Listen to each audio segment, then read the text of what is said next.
Hello, everybody. This is Gilberto, known as Asus Inside the Matrix. I am a manual test engineer that is looking to get promoted to an automation role within the company.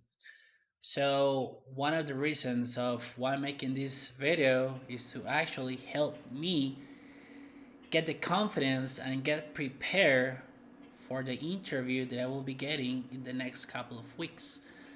So I created a TXT file with some questions that I consider are part of the fundamentals for every QA role. It can be manual or automation, or even further, an SDET. So I'll be going through these questions, and I hope to answer them in a correct way. So the first question that we have is, what is QA, QC, and software testing? And I will add the differences between these three. My answer, if I get asked this question, I would say quality QA stands for quality assurance. Quality assurance takes a preventive approach and it is process based. It focuses on the implementation and improvement of processes. Quality QC, which stands for quality control, on the other hand, it is product based.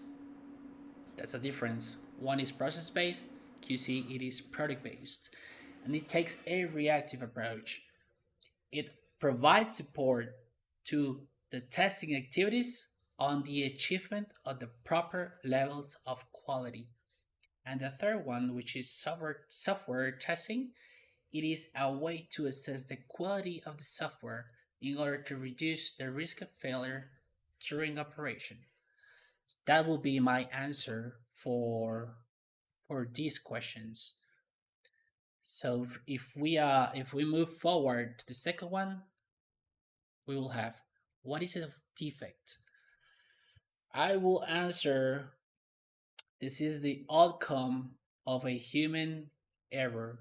And this actually is being mentioned within ICQB fundamentals, in which they say uh, errors, defects, and failures. So defect is the outcome of a human error. That's my short answer. And what is a failure? Well, if I continue down the path, I would say the failure is the outcome of a defect that was not being resolved and was being discovered during operation, on which will not accomplish the client needs. I would say that's my answer. If anyone knows about a better answer, please type it in the comments. So let's move forward. Can you explain me what is the bug life cycle? I would say this is a whole set of phases that are the following. We discover a bug, so that means that we will be creating a new bug. So it's created. When it is created, it gets assigned, in this case, the developer. Once the developer uh, fixed the bug, I mean, he did a whole debugging process. He fixed the bug. He moves the ticket to testing, in which I will be taking it and then doing the whole retesting process or confirmation process. If the bug is fixed, I move the bug to closed. If not, I move I move the bug back to the beginning until it gets fixed. So that will be the bug life cycle for me. Um, okay, I'm kind of struggling because if I say I'm not looking at anywhere, I don't have the answers anywhere. So this is all natural. So okay, if we go to what is the meaning of CI/CD, I will answer CI stands for continuous integration and continuous delivery. Okay, these are short answers. Okay, if we move forward to which are the testing principles, I would say we have around seven principles, and those are um, test exhaustion is not possible. Early testing reveals the presence. I mean, yeah, early testing reveals the presence of defects, but not its absence. Actually, like I'm saying, this is all natural. So let me correct the principles because I got confused with another. I think with another topic. So, we will have um, first one. Uh, Early testing saves times and money. Test exhaustion is not possible. We have defect clustering. We have pesticide paradox. Let me add another one. Testing is context independent.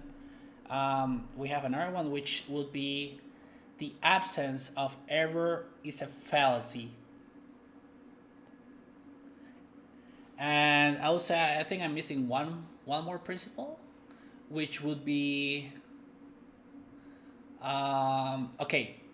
Testing reveals the presence of defects, but not its absence.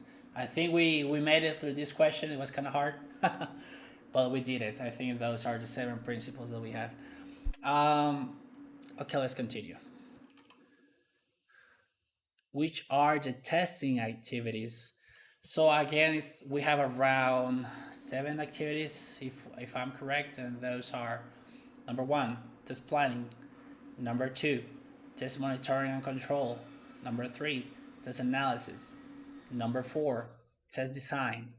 Number five, test implementation. Number six, test execution.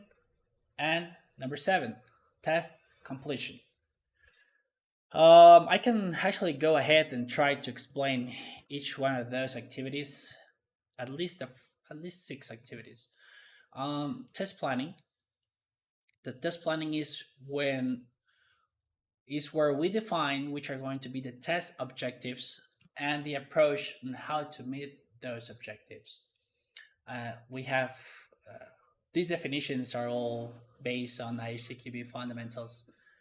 There's also work products within these test activities, and those are for the test plan at least. The test plan, test planning, test planning activity, work product, test plan. Um, okay, that's what I would say.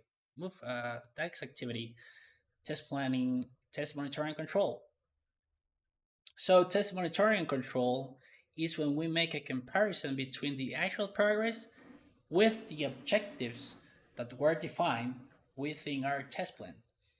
So monitoring is when we identify, we make this comparison. So we're just monitoring. We're not taking any action.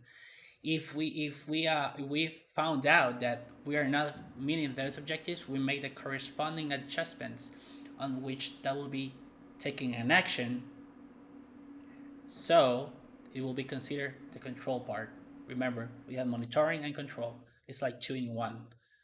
And for this, the work product that we will take, we can find the test progress reports actually, and that will be it.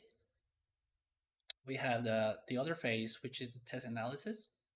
For this, we can ask ourselves a question, and that question will be what we're going to test. And so what we do is that we analyze our test basis in order to identify the testable features within the software or application. We also prioritize our test conditions. That's the test analysis. And moving forward to the next activity, we have test design. So, like the previous phase, I asked a question. In this activity, I'm going to ask actually how we're going to test it. All right. So what we do in this activity is that we take um, our test conditions that were identified or prioritized, and we elaborate our test cases. The test case is actually the work product for this activity. Moving forward, so we have test analysis. I don't know if I say it on this activity, but with test analysis, we have the test chatters as the work product. Okay, going back to the activity, test analysis, test design, test implementation. We with test implementation, what we're gonna do is we're gonna be taking our test cases and we're going to group them into our test suites. So that's about it. We create our test suites, which contains our test cases, and we also create our manual and automated test scripts. The work product will be a test suite. So moving forward, test implementation, test execution. In this activity, we do our test runs, which is basically running our test suites. We make a comparison between the actual results against the expected ones. If we are not uh, meeting the expected results, we move forward and create our defect reports. Second, all right, that would be my answer for this activity.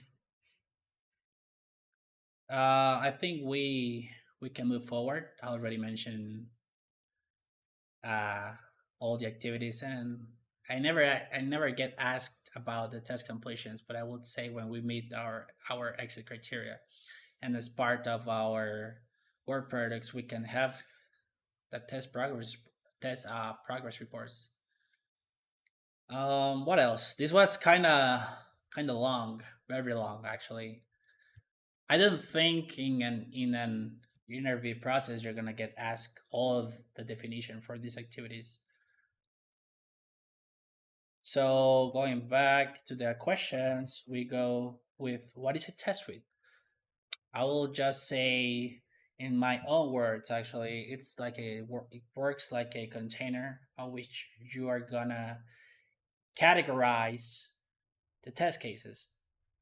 So think about a box on which inside that box you're gonna have your test cases, a way of organizing your test cases. So, what are the testing levels? I think, if I'm correct, this changed a little bit between the ICQB foundations from the previous version to this one, to the newest one. I think they added a couple more. So the testing levels are around, let me tell you, I think they're around five. We have component testing slash unit testing. That's the first one. We have the second one, which would be component integration testing. We have the third one, which is system testing. We have the fourth one. I think this is the new one. System integration testing. We have I think the last one. Not the last one. I think let me see. We have the one that follows, which is acceptance testing, and that will be it. Okay.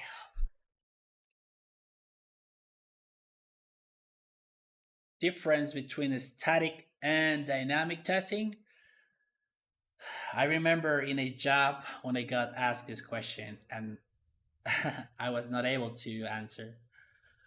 I felt terrible on that time. So, static testing means when the component or the system is not getting executed.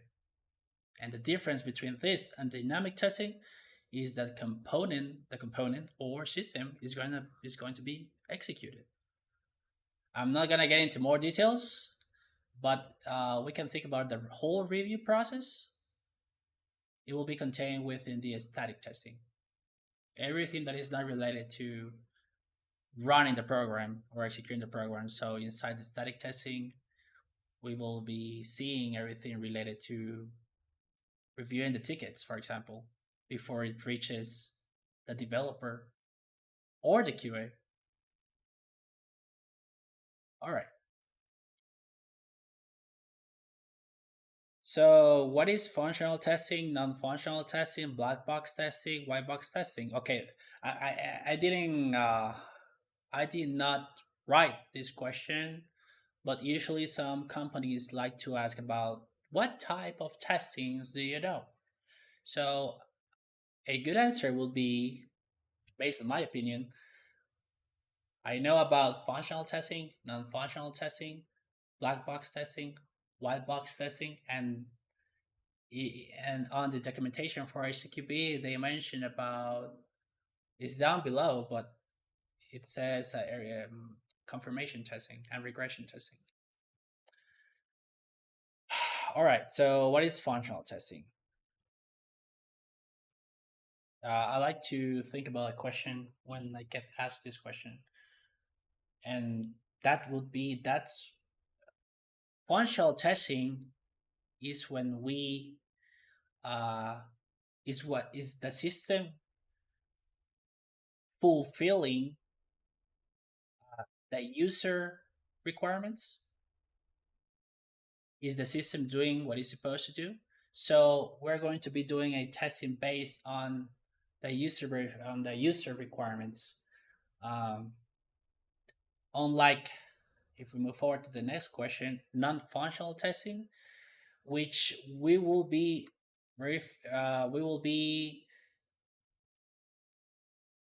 testing or checking if the how well the system behaves under environmental circumstances. For example, how well the system behaves uh, when an X amount of people tries to access the logging, for example. That's performance testing. Uh, Within the non-functional testing, we can find security testing, um, portability testing, usability testing, and so on. There's like four more types of testing that we can find within the non-functional testing. Okay, so moving forward, damn, this is a lot of questions, and this is just part one. What is black box testing? So, black box testing is the type of testing that you will be doing to the system without knowing its architecture. You don't know its coding. You don't know how it works behind the scenes. So, in my opinion, black box testing is more doing the type of testing like from end to end, like how a user would interact within the application. You want to log into to the application successfully. You don't want to know how the exceptions within the code is working. Unlike white box testing, on which you will know how it works, you would know its architecture, its coding. Okay, this is a very, very common question within the QA world, which is the difference between verification and validation. I would say verification is when we verify that the user requirements are being met, and validation is when we validate that the user and business needs are being accomplished. Okay, how do you find a good test case? My answer for this question would be something like, I mean, I'm not gonna say to the interviewer something like, but I would say, a good test case is the one that is able to find a bug, a defect. The, just to say, a bug is the same as a defect. So yeah, a good test case is the one that is able to find a defect. But also, it applies that a good test case is the one that is able to have enough test coverage. That's my answer. And I think we're going to my weakest points. Test estimations. Based on my experience, I haven't ever done like a very complete estimation. It's more experience based. And this type of estimations, well, I'm taking it within Agile actually. I would say experience based estimation.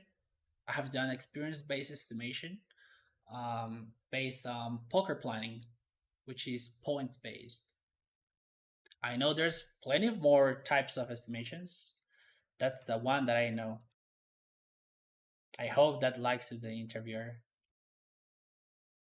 Um, Black box techniques.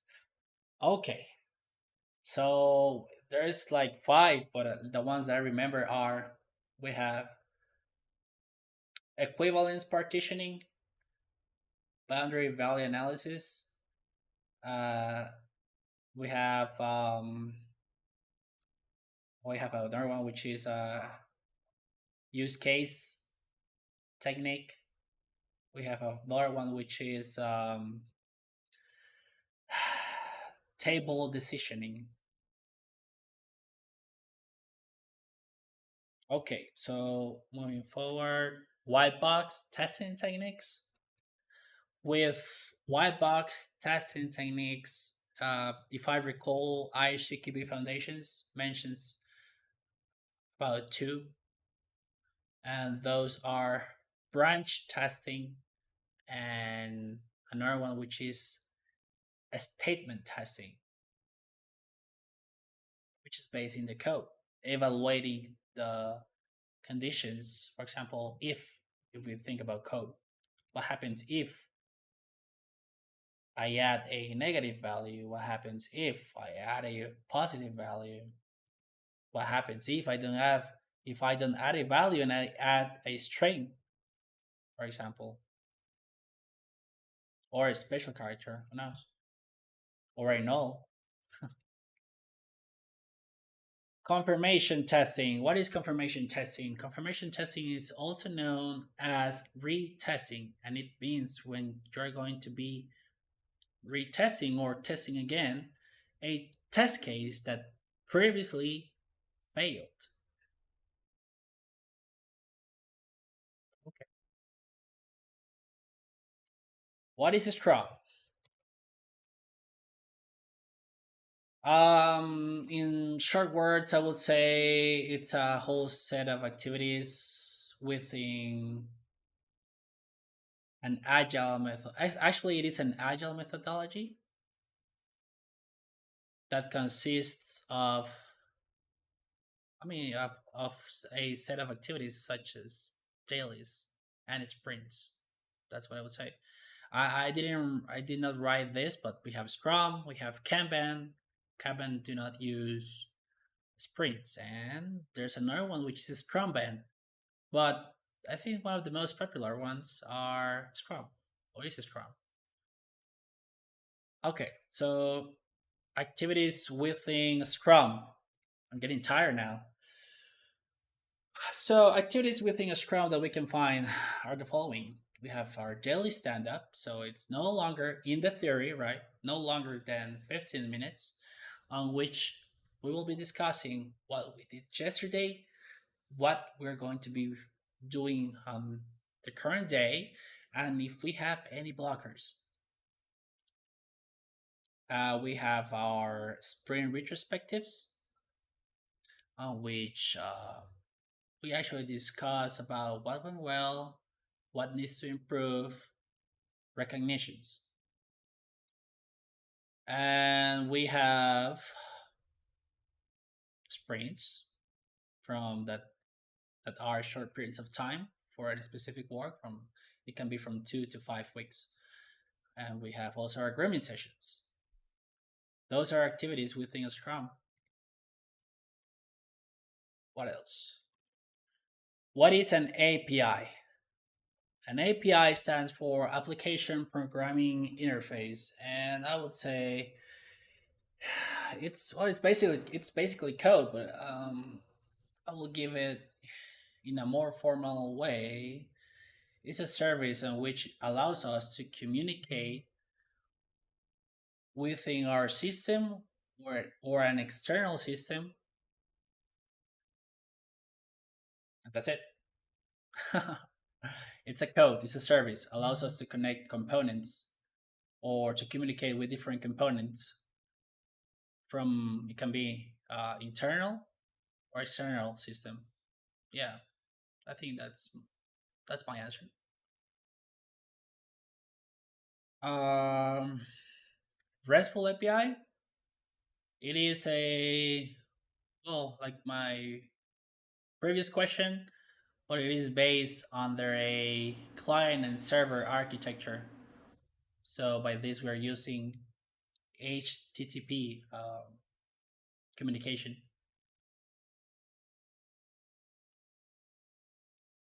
I think I can improve that answer. If someone knows, please let me know how I can simplify that answer that I just gave. What is HTTP? So HTTP stands for Hypertext Transfer Protocol. By default, it uses port 80. And we have our secure protocol, which uses port 443, and it is a method in which we can access the websites within server. So let me give you a better answer for this.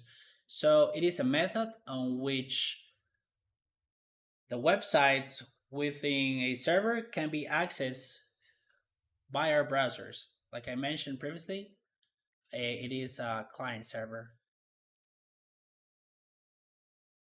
Okay. HTTP status codes. So it goes from 100 to 500. I do not know all the codes, to be honest, but I know that we have 100, which is informational codes, 200, which are successful codes. We have 300, which means redirectional codes.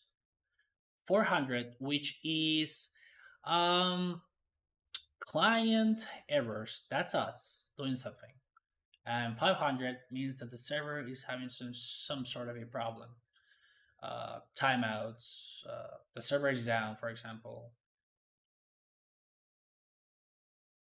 Yeah. What else do we have? We're almost done for the part one video. HTTP methods. So, well, we have the most popular ones that I'm aware of are get, head, post, put, delete. Yeah, and there's more, of course. Something that some interviewers likes to ask is what is the difference between get and head? So, well, get and head they're both retrieving information from the server, but the difference is that the head will just retrieve the header, right? And the get will retrieve everything. Means header, body. So one will retrieve more information from the other. Mostly, I mean, from my experience, most of the people uses get.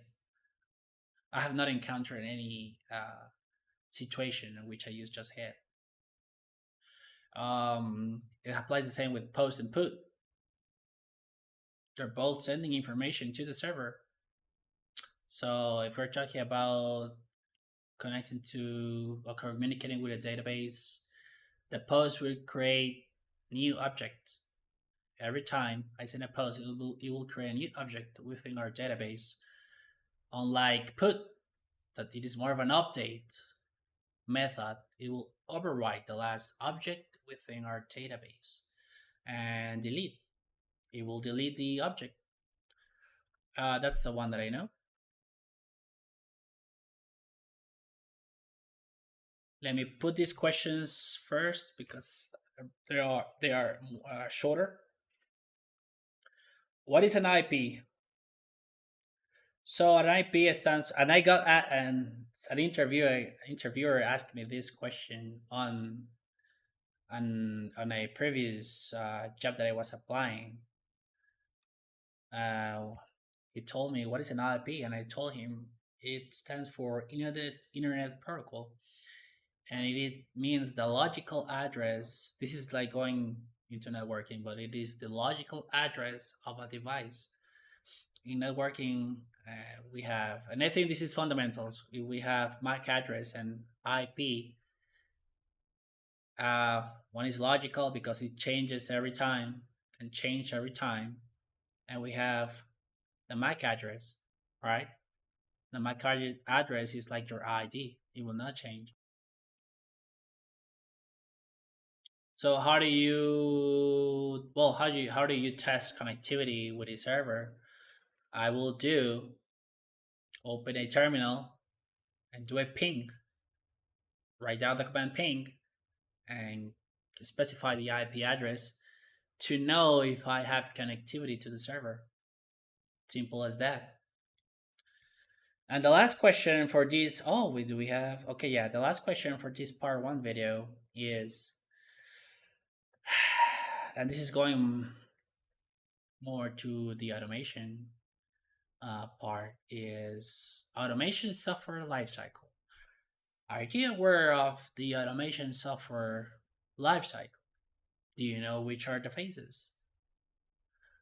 I will say yes, and we have around six activities or phases. Those are, we have our defining on our automation scope. We have our second one, which is choosing our automation tools. We have our third one, which is setting up our test environment. We have our number four.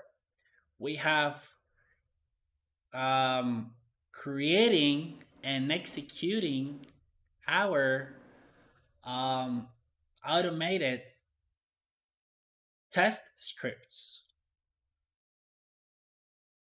Number five, I think I'm gonna miss an activity. I need to improve this answer, but I think we have. Well, I know that the last one is maintenance for those activities.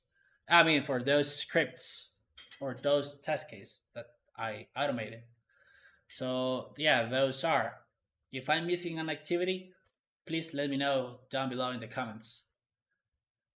So wow, it took 33 minutes. This is just part one. And this is about it. I need to improve some of my answers, but I need to keep adding more questions because I know they're gonna ask a lot more. So yeah, I hope this is helpful for anyone that needs it. I know that these questions are being asked on I would say most of the jobs that you're gonna apply as a QA. So yeah, this can also help to everyone that is interested to be in a QA position. And these are, I'll consider, besides being fundamentals, this is like a mid position. Like if you're applying to a mid, even a senior position, I don't think you're gonna get asked all of these questions as a junior. But yeah, thank you everybody for. Well, if you're a viewer, subscribe to the button, and I'll give you more comments. I'll give you more content. I'll give you more, and I hope to improve actually in the Matrix world. So yeah. See everybody. Till the next time. Part 2. Bye bye.